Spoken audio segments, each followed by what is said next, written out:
Everyone, আসসালামু আলাইকুম। Cooking plus চ্যানেলে সবাইকে স্বাগতম জানাচ্ছি আজকের রেসিপিটি দেখার জন্য। আজকে আমি আপনাদেরকে দেখাবো গরুর মাংসের কালাবুনা। কালাবুনা রান্না করার জন্য আমি এখানে 1.5 কেজি গরুর মাংস নিয়েছি।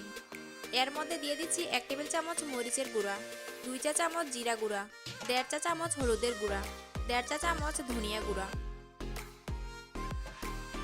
দিচ্ছি 1 টেবিল চামচ গরম মশলার গুঁড়া, 1.5 চা চামচ লবণ, সাথে দিচ্ছি 1.5 টেবিল চামচ আদা বাটা, 1.5 টেবিল চামচ রসুন বাটা।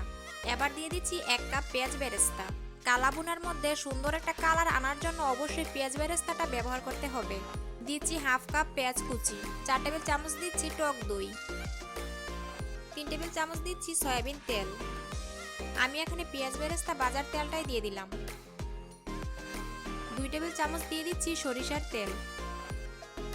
এখন দিয়ে দিচ্ছি 2টি তেজপাতা, 4-5টি দিচ্ছি লবঙ্গ, 3 টুকরো দিয়ে দিচ্ছি দারচিনি, 4টি দিয়ে দিচ্ছি এলাচ, দিচ্ছি বড় একটি কালো এলাচ, সাথে দিচ্ছি একটা স্টার অ্যানিস বা তারা মৌরি।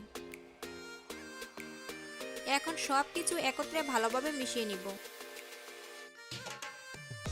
ভালোভাবে মিশিয়ে নেওয়ার পর ঢাকনা দিয়ে ঢেকে 30 মিনিটের জন্য ম্যারিনেট করে রেখে দিব। 30 মিনিট পর চুলায় বসিয়ে দিয়েছি। এখন এভাবে নেড়েচেড়ে 7-8 মিনিটের জন্য একটু কষিয়ে নিব। এখন চুলার আঁচ কমিয়ে ঢাকনা দিয়ে ঢেকে 10 মিনিটের জন্য রেখে দিব। 10 মিনিট পর ঢাকনাটা তুলে নিচ্ছি। আর দেখতেই পাচ্ছেন মাংস থেকে অনেকটাই পানি বের হয়েছে। এই পানি দিয়ে মাংসটাকে আরো কিছুক্ষণ ভালোভাবে কষিয়ে নিতে হবে। এখন আবারও ঢাকনা দিয়ে ঢেকে দিচ্ছি। প্রায় 20 মিনিট পর ঢাকনাটা তুলে নিচ্ছি। যখন মাংসটা ভালোভাবে কষানো হয়ে যাবে আর পানিটাও শুকিয়ে যাবে, ওই পর্যায়ে আমি এখানে 1.5 কাপ পরিমাণ পানি দিয়ে দিচ্ছি। আর অবশ্যই গরম পানিটা এখানে ব্যবহার করতে হবে, এতে করে মাংসটা অনেক তাড়াতাড়ি সিদ্ধ হয়ে যায়। তারপর আবারও ঢাকনা দিয়ে ঢেকে রান্না করব যতক্ষণ না পর্যন্ত মাংসটা ভালোভাবে সিদ্ধ হচ্ছে। ঢাকনাটা এখন সরিয়ে নিচ্ছি। আর মাংসগুলো ভালোভাবে সিদ্ধ হয়ে গিয়েছে। আমি অফ ক্যামেরায় চেক করে নিয়েছিলাম। এ পর্যায়ে আমি এখানে 1/4 চা চামচ দিয়ে দিচ্ছি জয়ফল জয়ত্রী গুঁড়া, 1 চা চামচ রাঁধুনি গুঁড়া, 1/2 চা চামচ কালো গোলমরিচের গুঁড়া, 1 চা চামচ ভাজা জিরার গুঁড়া। আর এ পর্যায়ে অবশ্যই এই মশলাগুলো ব্যবহার করতে হবে। এখন আবারও নেড়েচেড়ে সবকিছু মিশিয়ে নিচ্ছি। তারপর ঢাকনা দিয়ে ঢেকে লো ফ্লেমে আরও 5 মিনিটের জন্য রান্না করব। 5 মিনিট পর মাংসটা তুলে নিচ্ছি। এখন এটাকে বাগার দিব। এজন্য অন্য একটা প্যানে 4 টেবিল চামচ সরিষার তেল নিয়ে নিচ্ছি। এর মধ্যে দিয়ে দিচ্ছি 1টি পেঁয়াজ কুচি, 1টি রসুন কুচি আর 3টি শুকনা মরিচ।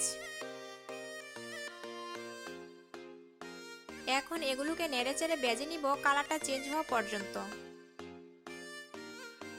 যখন এরকম লালচে কালার চলে আসবে তখন মাংসের মধ্যে দিয়ে দিচ্ছি।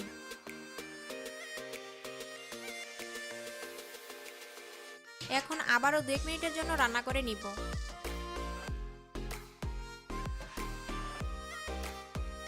এই তো কালাবুনাটা রান্না করা হয়ে গিয়েছে। আর এই কালাবুনাটা কিন্তু পুরোপুরি রান্না করা হয়নি। এটার বৈশিষ্ট্যই হলো দেখতে একটু কালো হবে। আর দেখি হয়তো বুঝতে পারছেন এটা কতটা সফট এবং ভেতরটা কতটা জুসি। আজকের এই কালাবুনা রেসিপিটি কেমন লেগেছে অবশ্যই কমেন্ট করে জানাতে পারেন।